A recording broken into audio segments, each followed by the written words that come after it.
So I graduated here in 2011. I was here in 2007, 2011. Made the short trip down the road after that to WCBI in Columbus. Did the meteorology thing for a couple of years, and I enjoyed it. Had a great time doing that. Met a lot of great people. I got to cover several severe weather events.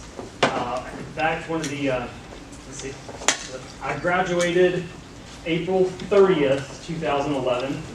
My contract at WCBI started the very next day, May 1st. If you back that up a few days, you get April 27th, 2011. So although my contract officially started May 1st, they brought me in a few days prior to that and asked if I could help out. And it ended up being the morning guy whose position I took over, and me. And we were working the April 27th outbreak fire cells for a little while. So I did, a couple days ago, pulled up the SPC storm reports from then. Obviously a big severe weather outbreak, and there's been the whole conference talking about that. But I did want to bring up the point that when you're at the climate lab practicing, doing practicum, broadcast, operational, your day one on the job, pretty much like mine was, could be one of the most historic weather outbreaks your region or market has ever experienced. So from day one, getting paid to be as accurate as possible. So I kind of got thrown into the fire there, but as Dr. Myers showed earlier, that's the SkyCam network, which we also use. This is from ABC 3340. But I remember I was kind of in the weather center in the background, running the social media, looking at SkyCams, taking viewer storm reports, that kind of thing. And we panned over and saw that in Tuscaloosa. At the time when I saw it, it was right in front of Bryant-Denny Stadium, I believe. And I remember looking at the radar, and it was almost like we just didn't have time to talk about everything that was going on. We would zoom into the one supercell, and there was tornado warning, talk about it for a while, zoom back out, and it was almost like another warning had popped up. It was an incredible day. Like I said, this was pretty much my day one on the job. So got introduced to severe weather very quickly. So before that, though, I know people ask me how I transitioned from the weather side of things, getting into the Air Force. So back in, I don't know, 7th or 8th grade or so, this was me looking at operating from an airplane. But I guess my dad, he randomly bought an airplane when I was in junior high. Called it a midlife crisis, maybe. I don't know. But I got to benefit from it, so I didn't ask any questions. So he started teaching me how to fly when I was in, I think, about 7th grade. I got my pilot's license. And let's see, in the U.S., 17 is the earliest you can get your pilot's license. I was able to do that. And so like this is Starkville, March 2006, so almost 13 years ago to the date. And I look back in my logbook, and apparently got out of school at 3 p.m. or something, and took one of my friends, got on the airplane, and I have no idea if my parents let me do this, but we were just, after school, we'd go to the plane and go fly around. So, yeah, it's Mississippi State, Hillman Hall. Little did I know I'd be spending a lot of time shedding some tears in that building there. Yeah, so the short story is, aviation was basically my first love, my big interest, and then through aviation, I guess weather kind of became my mistress, if you will. So yeah, that was big interest in aviation. Through that, got into weather. I came here to get the degree, of course, and then the Air Force. I had to include this picture. This is the closest I'm going to get to looking like a Top Gun character. So this was initial pilot training. Kind of the short story there is through the broadcast, even a few minutes into it, and I loved the job, loved what I did, the people, having the responsibility of forecasting for a viewing area. But I knew pretty soon that it wasn't what I saw myself doing for, I have to walk around, for my entire career. And that's okay, you can try it out, it's not for you. But like I said, I loved it, but I wanted to do something else. So I literally Googled hurricane hunters, went to hurricanehunters.com, found a random phone number on the website. By the way, the website I looked, it hasn't changed since I looked at it in 2011 or 10, whatever that was. Cold called that phone number I saw, and they transferred me to the right people and interviewed 2 weeks after I made that phone call, and they called me the day after the interview and said, hey, we'd like you to have a background in weather, you already know how to fly airplanes, we'll take you. So yeah, definitely a dream job and just a great way to combine my two interests. So that's kind of how I got into it. So that's my background. The background to the hurricane hunters.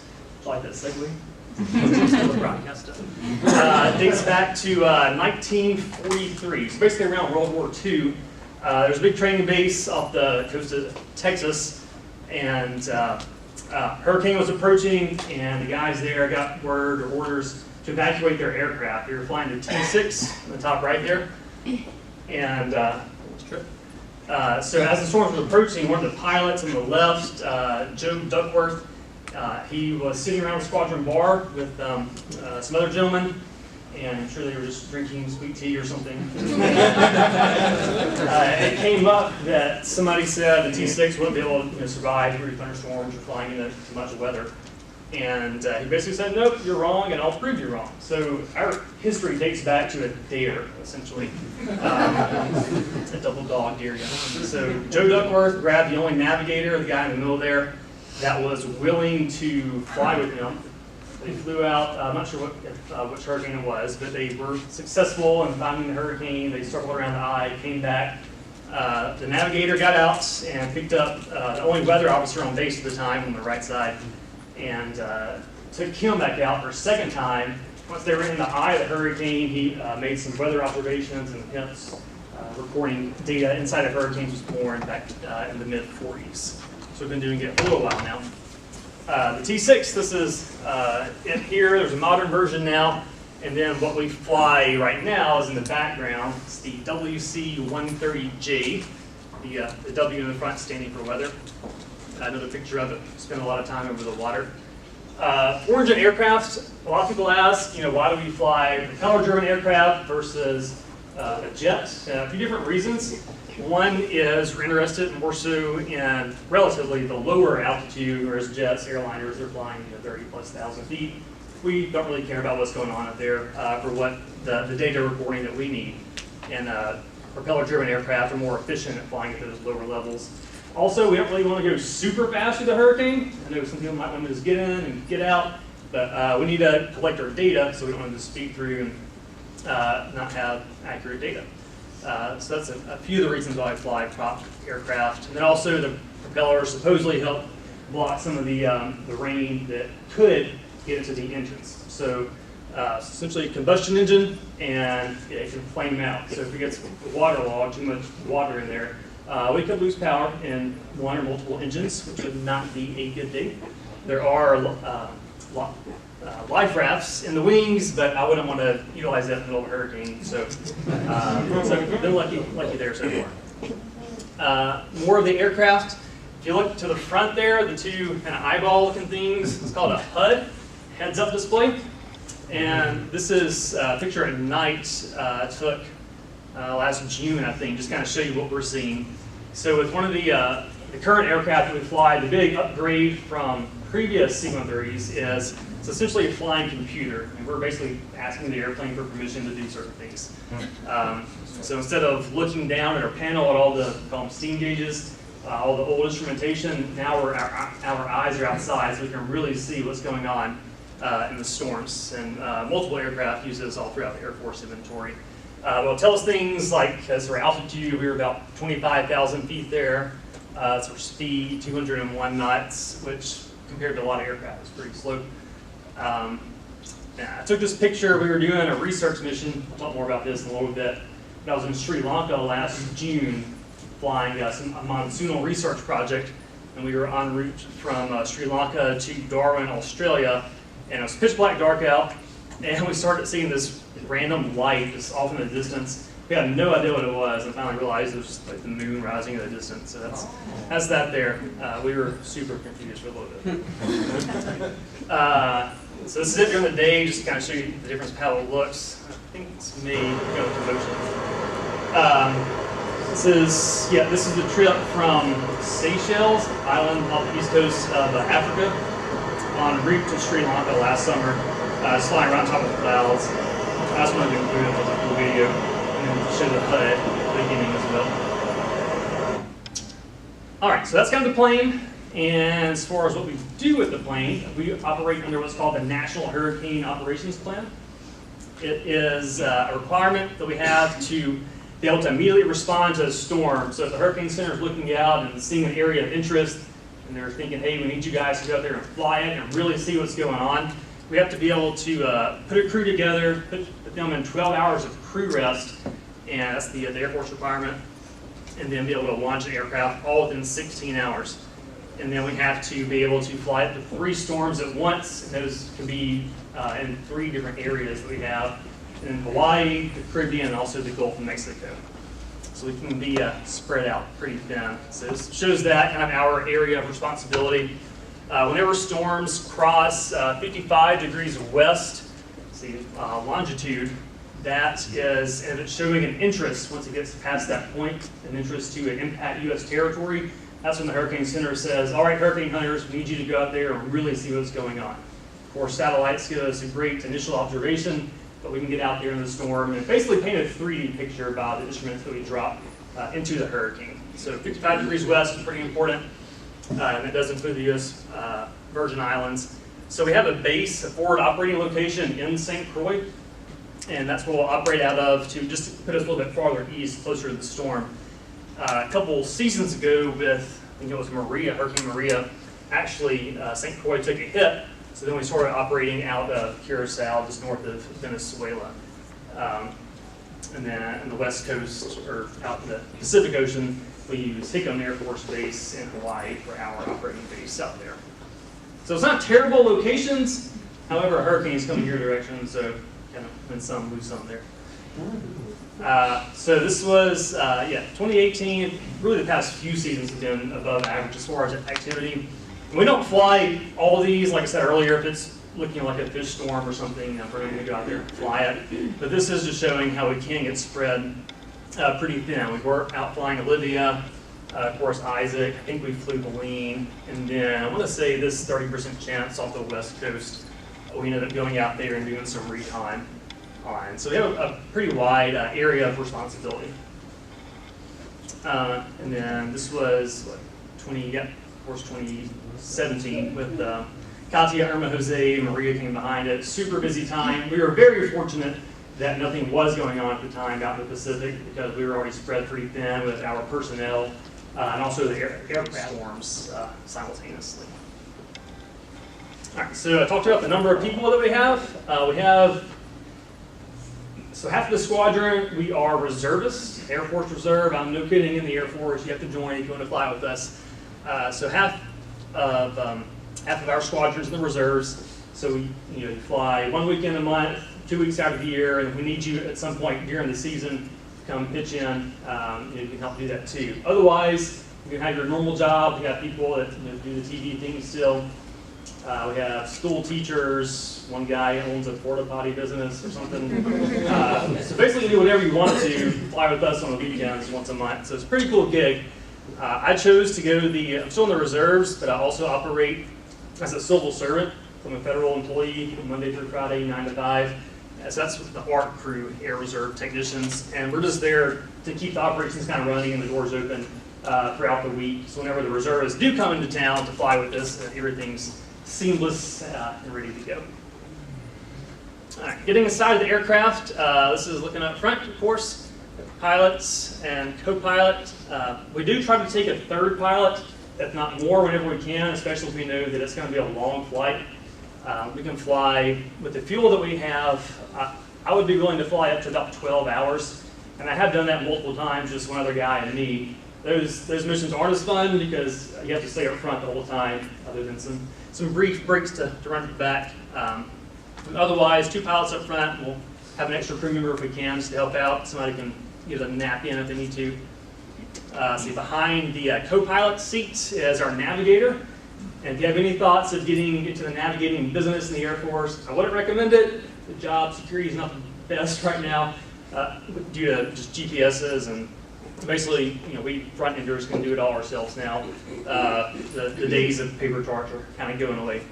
But we do still carry a navigator. They are great for helping us do flight mission planning and helping us avoid overflying places like Cuba, just places we generally shouldn't be at. So we'll try to avoid that. And then he'll help monitor our fuel and be sure we return home whenever we are reaching a low fuel state. Getting to the back of the aircraft, this is what we call the loadmaster, and then that tube behind them in front of the parachutes, which we do get training on, but we never have to use it. We do carry parachutes aboard our aircraft. But that tube in the background there, that is the tube we put the instruments in, the drops on, that gets released into a hurricane or wherever we're flying at the time. So the loadmaster is sitting there, and then right across from him is the Aerial Reconnaissance Weather Officer, or ARWO for short. That's what all kids prefer her as. This is Lieutenant Colonel Woods, and kind of a neat story. Whenever I was a sophomore or maybe junior here for one of our chapter meetings, she actually came and spoke. So that was the first time I ever even heard about the Hurricane Hunters at one of our chapter meetings that we invited her to speak at. And so it's kind of neat now I get to fly with her on this mission. So the loadmaster and weather officer work together. As soon as the drop sign is released, data starts coming in, and they talk back and forth. They have a computer system where they kind of monitor the data coming in.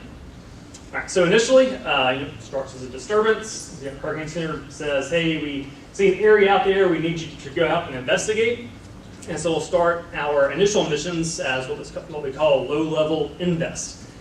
Generally, we want to fly as low as we can to the surface. 500 feet is the lowest we're allowed to go to, and that's definitely the lowest I would want to fly, just to allow time to recover if something were to happen. But at this stage, winds aren't extremely strong. And then at night, we have a requirement to increase our altitude a little bit, again, just for safety. But here, looking out the window is still a good technique to use. A lot of times we get caught up in what's going on with the computer screen in front of us, but it is good sometimes to rely just on looking outside and seeing what's going on. But the overall goal here is to find a sustained wind speed in all 4 quadrants of what we're investigating, so we can see if it's a close low or not. So at that point, if we have that sustained wind speed in all the quadrants, and it's high enough wind speed, they will close it off, and we'll start flying what we call a fixed mission. That's when we fly a certain pattern. It's kind of like NASCAR, you just keep making left-hand turns. So in this case, you start up to the northwest there, fly through the eye, all the way to the end. And we fly legs that are 112 miles in length. And generally, that's just to get a good sample size of what's going on kind of well outside of the center of the storm. We call this an alpha pattern since it resembles the Greek letter alpha. So it goes from the invest to the fixed mission, and we'll continue flying that fixed mission until it gets to shore. So once the hurricane interacts with land, it gets really turbulent, really bumpy, we don't want to fly through that. So we'll do a fixed mission until it hits land, and then we won't fly it anymore. So I did find a video from the Weather Channel. They flew with us on one of the flights last year. And then side note for you media people out there, or soon to be, if you do have some kind of media credential, you're more than welcome to fly with us at some point. Just look me up, I'll get you on the flight. But he did a good job of putting this package together. It's just a couple minutes long. But I thought he did a good job of kind of showing the overall mission. So, let's play that. It's just about 20 minutes before 3 a.m. and we are getting on the Hurricane Hunter, taking our seat on a mission right into the hurricane. Surface starting to climb up here. Looks like we're going right towards it. Gonna head in and exit out the southwest side. From our takeoff off the coast of Savannah, Georgia, it will take us more than 3.5 hours to make it to the churning storm, more than 1,100 miles at sea. That's impressive. Southeast quadrant. Yeah. The Air Force Reserve 53rd Weather Reconnaissance Squadron from the 403rd Wing have equipped this WC-130J to hunt hurricanes. 1 minute to the bump. It gets quite bumpy as we approach the inner bands near Florence's eye wall. Pretty cool looking eye. We are rocking and rolling in the turbulence, dipping like a roller coaster because we are not flying around or over this hurricane. We are flying right through it at about 10,000 feet. We're all safe up here, but look down that tube. That is a hole in the plane, dropping 10,000 feet down to the Atlantic below. Good drop there. Proud of you. Thanks, man. This is an example of an RD-94 GPS drop zone. It's literally a probe that will go into that to shoot out the bottom of the plane into the hurricane. The parachute pops out the top part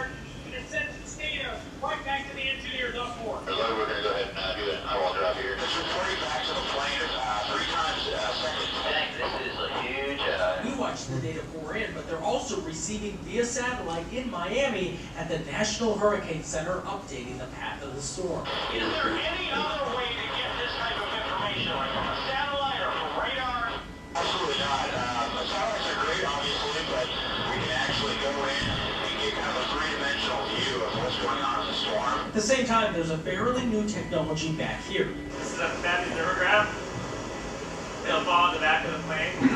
He's with the Coast Guard. They also have some Navy people that fly with this, so it's really collaborative effort sometimes between several branches to do this mission. That's right. Navy buoy. The Navy and Coast Guard watch the temperature come in. Look at that sea surface. It is over 80 degrees. That's as hot as a swimming pool. Wow, it just opened up here. You can see the entire sky now. As our mission ends, we get a surprise. The storm has replaced its eye and given us a show. So we're in the eye now. Yes, we are. Welcome to the eye.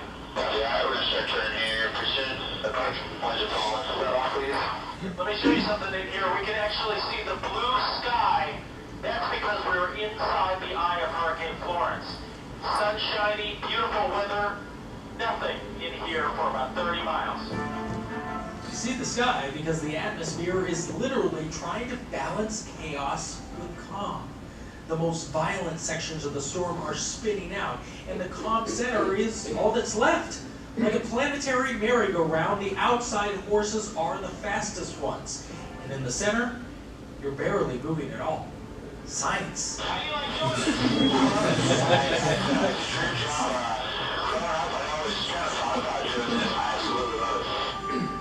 From inside the eye of the storm, Dave Malkoff, the Weather Channel. Some intense music. So some people ask if we fly over the storm or somehow around it and still get the data, but we definitely fly right through the middle of it. 10,000 feet is generally what we fly at. If it's pretty early on in the process, maybe we've just closed off the loop to establish that closed circulation, we can fly the fixed mission lower, maybe 4,000 feet, but generally as the storm gains strength, we'll climb up to 10,000, and that's what we use from there on out. Most of that's just to do with enough altitude to recover if something were to happen. If the meteorologist in the back had it their way, we would probably fly as low as possible to collect most accurate pressure as possible, wind speeds, and that kind of thing. But generally 10,000 feet, but we are flying a constant pressure altitude. So once we get to the eye of the storm, much lower pressure, our airplane does descend down. So our absolute altitude above the water is a lot lower. In some cases, we can lose over 1,000 feet of altitude just because of the pressure drop inside of the eye. So we are closer to the water than 10,000 feet. And the weather officer is looking at, as far as their drops, what they're trying to do is time it so whenever they tell the loadmaster to release the drop sign, we hit some of these higher core winds here to find out the maximum sustained wind speeds inside of the storm. And then, of course, in the eye, or the dead center, we're looking for the lowest pressure that we can find. Out of all the measurements that we can take, pressure is our number one priority to get, and then wind speed follows after that. So as far as turbulent, as you can imagine, it does get turbulent at times. As you might think, the more stable hurricane is actually the smoother ride. It's when it's in that growing, developing phase. We've got some of the most rough turbulence. Hurricane Michael is probably the roughest storm I've been in, just because of the rapid intensification. I bumped around a lot. This video here is from Hurricane Michael. It's about 17 seconds. But towards the end here, the guy on the right, it looks like he gets a little air underneath him. I'm not really sure it was 15 years or so. And he also confirmed that Hurricane Michael was the most turbulent storm he's flown in as well. And he was around for Katrina and, of course, several others along the way. So also going through the eye, if you notice the pilot's left hand there, I was doing a lot of back and forth, and now he put on his second, his right hand. So we typically try to fly with the autopilot on, and that's because the airplane does a lot better job at not getting spatially disoriented compared to humans. So we're susceptible to spatial disorientation, different environmental factors. As humans, our inner ear can start doing some weird things. We can get disoriented, which way is up. So we try to fly the autopilot on, but sometimes the autopilot says, this is crazy, I'm not flying the hurricane, and kicks off, and then we have to do the old school thing and actually fly the airplane ourselves. So that's when I actually make my money, I guess. But in that video, he was having to really struggle to keep the airplane on its constant heading.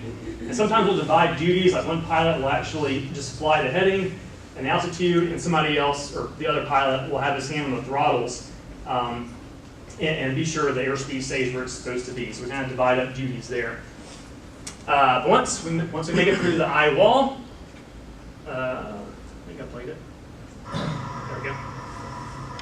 This is breaking out into the eye. I believe this is also Michael. So at some point, yeah, that never gets old. I think, I had 80 hurricane eye penetrations since I've been in the squadron. And it's definitely not like this every time. I don't want to oversell it, but whenever this does happen, it's pretty incredible to witness in person.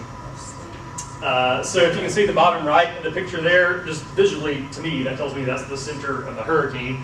So we can help out the weather officer in the back, who for some reason doesn't have a great window seat. So we'll tell him, hey, Arwo, it looks like the center visually is, about our 1 o'clock, and we'll take a vector that direction. Once we actually break through the eye, I'm just kind of a glorified taxi driver at that point. It's the weather officer in the back who's saying, hey, give me 10 degrees right, 5 left. He's constantly telling us where to turn to keep the wind speeds directly off our left-hand side. So we'll fly through the eye wall to the center until the wind speeds basically get to as low as possible. Sometimes we see 0, every now and then it's 1 knot. When we get there is when we'll drop the sign to get that center pressure there in the middle of the hurricane. All right, so that's all pretty nice during the daytime, but at night you can always see the storms better. This was just probably en route to a storm. Video I found on my phone.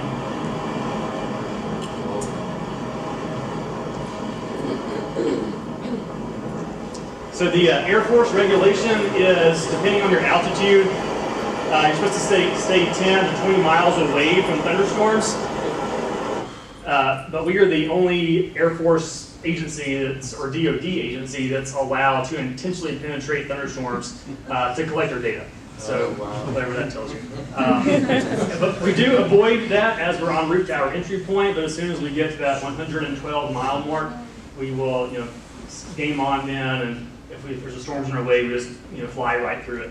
So we get to see some of that stuff. Last October, maybe, there was Hurricane Wilma out in the Pacific. I was on that flight. It was a Category 4 whenever we left Keesler in Biloxi, and we were on the descent to the entry point to our 10,000-foot altitude, and we heard a loud thud. That's the best way I know how to describe it. And we noticed our radar went off, and I think our comms and the radio started getting kind of some squeals, different sounds. So short stories, we got struck by lightning, and I wish hurricanes, I wish my job didn't exist. I don't want it to impact, U.S. territory, impact lives, economy, all that. However, if the hurricane is out there and they want us to fly it, I want to be in the plane, being one of the guys flying it. And this one, Hurricane Wilma, I was wanting to do that one because it'll be the closest we ever get to flying it, Hurricane Will or William. There is William in the list, but obviously it's pretty far down. So, however, once we got struck by lightning and the radar went out, we're obviously not going to fly through a thunderstorm without a radar, so we had to turn around after 4 hours out to the storm and come straight back without getting to go through it. I think I have one more video. This was 2010-ish. The Weather Channel came out and did kind of a short series on our season. I think they still play it sometimes. This was a crew at night. Again, a lot of lightning, and they did get struck at one point. Almost saw like a red tint, the sunset. It actually filled the entire windshield. It is very eerie looking. Freaked me out. That made me a little uncomfortable. It's going to get bumpy here when you're like this, so you guys might want to find something to hold on to. Our focus here is on keeping an eye out for hook returns that will signify tornado. We're in a bad situation. Hook echoes appear on radar roughly in the shape of commas or claws. Y'all know that? It's a rare phenomenon of precipitation and violent wind spinning up inside a thunderstorm cell. It can mean a mesocyclone, something very similar to a tornado, is lurking inside. picking up some strong winds here. Oh yeah. That'll be bumpy. Everybody make sure you're strapped in. Okay guys, wow, there you go. Get a lot of lightning up here. As we're approaching the eye wall, we start to see the light show up there. The lightning is very intense. It was a little bit intimidating. Wow. We don't often see lightning strikes that fast and that frequent right off the nose. So we knew that this was definitely intensifying. We didn't anticipate what was about to happen. Lightning strike. Lightning went off. Out. Your comms out. Come on, yep. And that crew actually ended up losing power in one of their engines.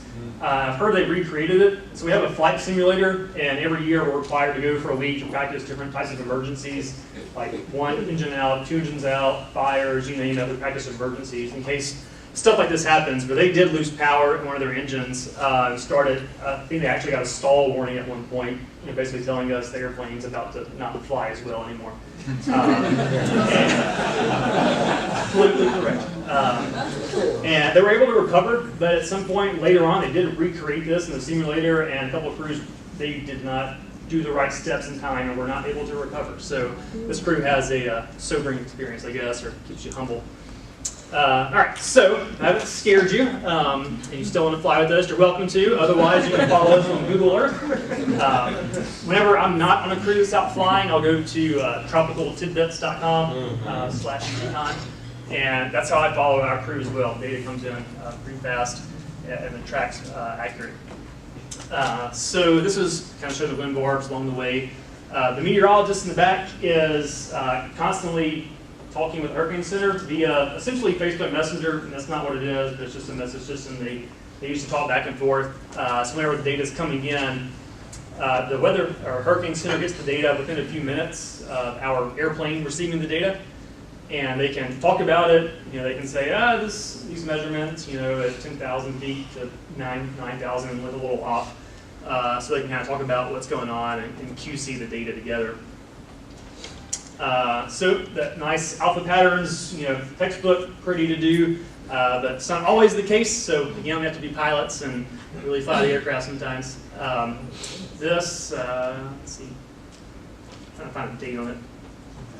Oh, there it is. Yeah. So maybe the origins of Matthew. Yeah, that sounds about right. So yeah, this was towards the invest stage, but the Hurricane Center was essentially driving us and telling us where to go, and they were following us, our track, and then telling us what areas of interest, what parts of the storm they wanted more information on. So kind of was like a big mess sometimes. All right, so this was Hurricane Harvey. Whenever like I said, we don't fly over land, it'd be way too turbulent for us. Whenever it does approach the shore, we do what we call shore patrol. Just a lot of passes back and forth through the eye until it does make landfall. So I did fly through Harvey. I think it was Category 2 when I was out there, and increased to Category 3 if I remember right. But obviously, amazing amount of damage done. Also a very humbling experience. But at the same time, you kind of feel a little bit of pride is the right word, but just knowing you provided data to help the forecast, that's something I really am glad I'm able to be a part of.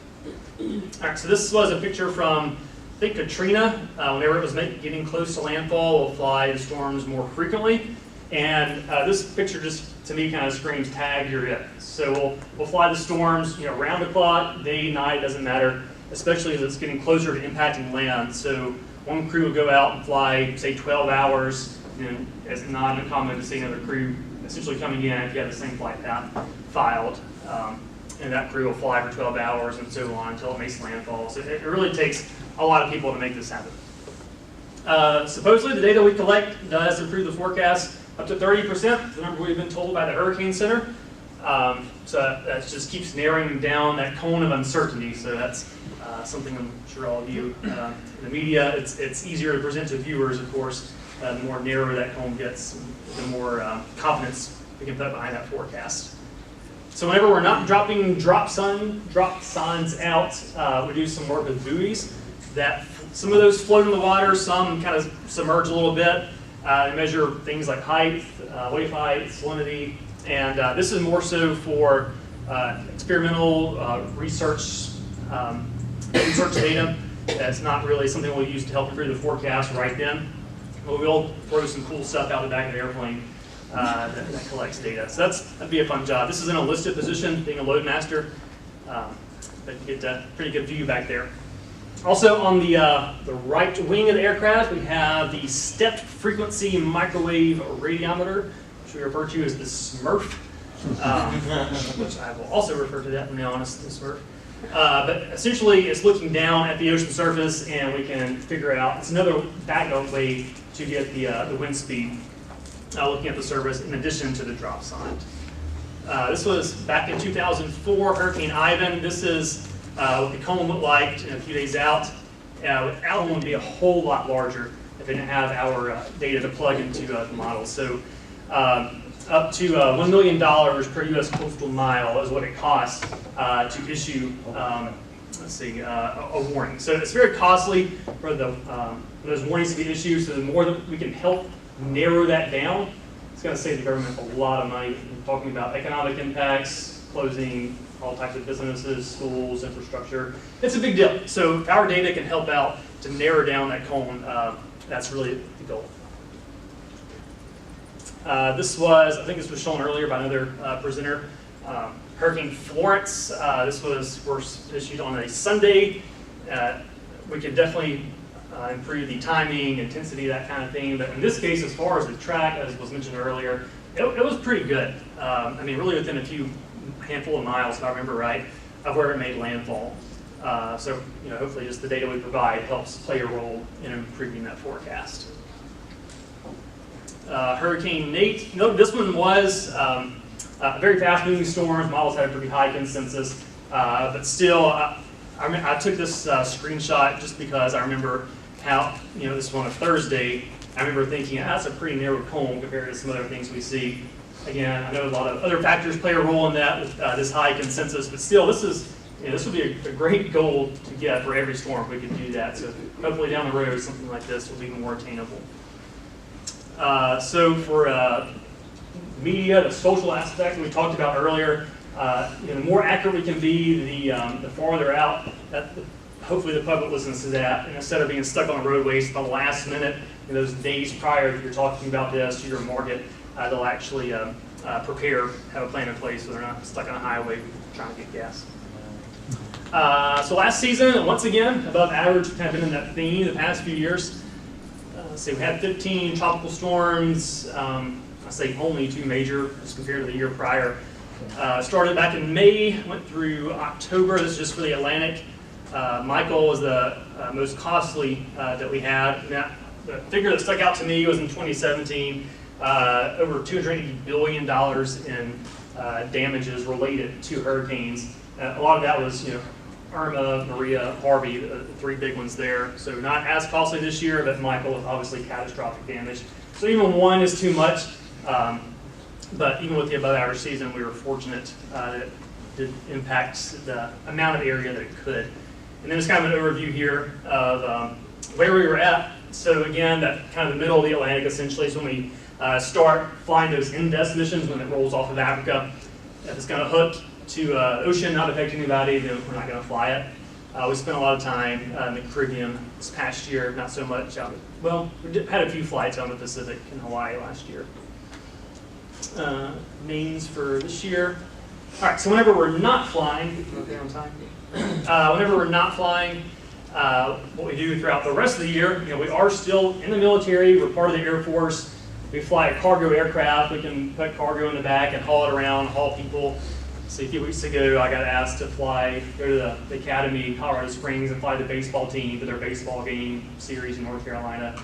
Ended up not going, but so we do some random stuff like that. There have been a few instances over the past decade where we've been asked to try to do a search and rescue mission if it doesn't interfere with our storm flight, and they were able to find a distressed vessel. We can mark the coordinates, relay those coordinates to the Coast Guard, who goes out and rescues the ships that are in harm's way there. During the winter, we can do what we call the NSWOP, NWSOP, National Winter Storm Operations Plan. This year, I think funding got in the way a little bit, or lack thereof, so we didn't fly as many winter storms, or none at all that I could think of. So we do winter storm reconnaissance, flown several nor'easters off the East Coast, also some in the Gulf of Mexico to get an idea of the kind of the genesis of the of winter storms.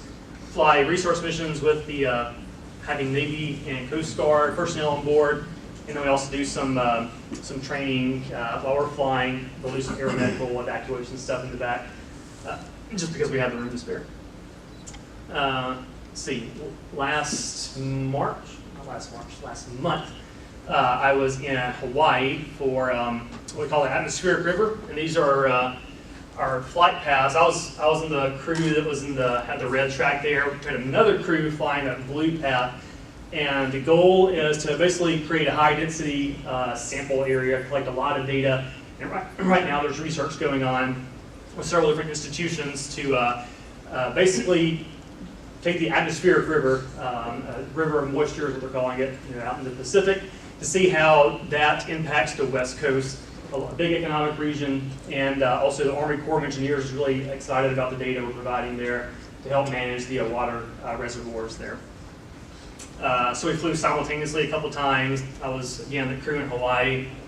The other crew was flying out of California, and that was our trip on the way back on the bottom right. All those little circles you see are places we released our drop signs to collect data.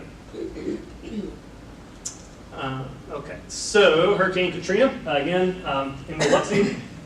So 2005, I was a junior in high school at the time, but a lot of people still flying with us in the squadron. They flew Katrina, and it's just to show you that it does still hit close to home sometimes.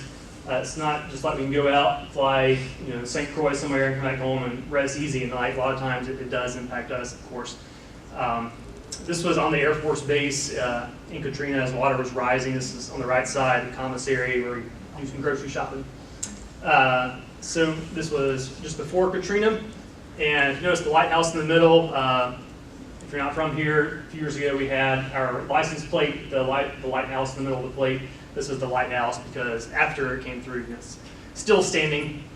This was a bridge that connected from Biloxi to Ocean Springs, the city just to the east of Biloxi, just to show how powerful the winds and what the wind and rain can do. This took, I think, a couple of years for them to rebuild that. So also back in 2005, apparently there was some kind of law in Mississippi about where you could or couldn't have a casino. So in Biloxi, they got around that by essentially putting their casinos on barges and anchoring them to the ocean surface, so it wasn't technically on Mississippi soil. Well, Katrina came through, the anchors broke away, and then the casino, which again is essentially on a barge, crossed Highway 90, the highway there on the coastline. That's on the right side, the Biloxi Yacht Club, which took a hit of the casino, and then it finally parked itself. It's probably, I'd say, 100 yards inland, just eyeballing it there. Let's see. That's my last picture there. Bay St. Louis, just again to show the arrows pointing to the houses and the structures, all the green trees, and then it just looks like a large tornado path or something. Afterwards, houses all through slabs. There's still a whole lot of slabs without houses on them down there. People just decided to move away and not rebuild. It's kind of sad. But overall, I would say we're thriving down there. We moved down there in 2015. It's kind of interesting because that time period is, or people that live on the coast, they kind of have two time periods. They reference Camille and they reference Katrina. And you can kind of date everything based off those two big events. All right, promise I'm wrapping up here. And this is just another picture. I can't remember which hurricane this was in, but again, just to show the stadium effect. We don't always get to see this, but when we do, I mean, we still kind of all geek out over it, take pictures. If you ever do follow us on Tropical Tidbits and you see us like do a racetrack pattern in the middle of the eye, sometimes it's because the drop sign doesn't work and we need to go back and drop another one. Sometimes it's because it just looks so cool. We have again, don't tell anybody about that. Especially with, I think I have a picture. Okay, so Hurricane Irma, this was the first and only Category 5 hurricane I've flown into. And we were fortunate to be able to see the eye. I wish the picture did it justice, but it was a full moon that night, if I remember right. It wasn't full, it was very close to being full. And because of that, we could actually see what was going on. And this was one of the flights where we went through and all of us were really just kind of in disbelief of what we were seeing. It was really just amazing to witness. So we did do a kind of a racetrack pattern there. The radar, the white part, it's not lightning. It indicates on our screen turbulence, but you can draw the conclusion that with all the white you're seeing, it was a very turbulent storm getting through the eye wall.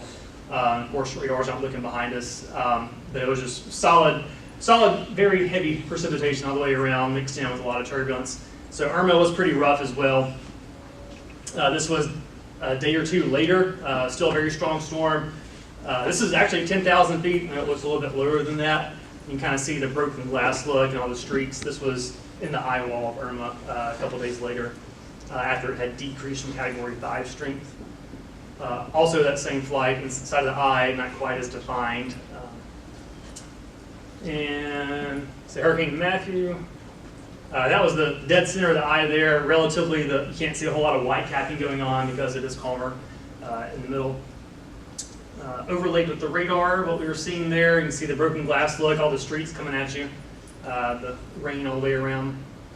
And got the double rainbow. We got a video of it.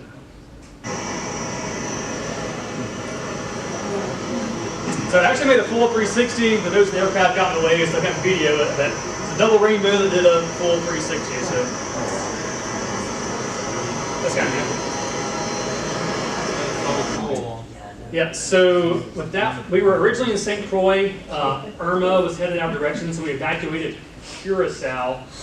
And then on the way home, they asked us if we would stop by Jose and check it out. So yeah, that was a long day.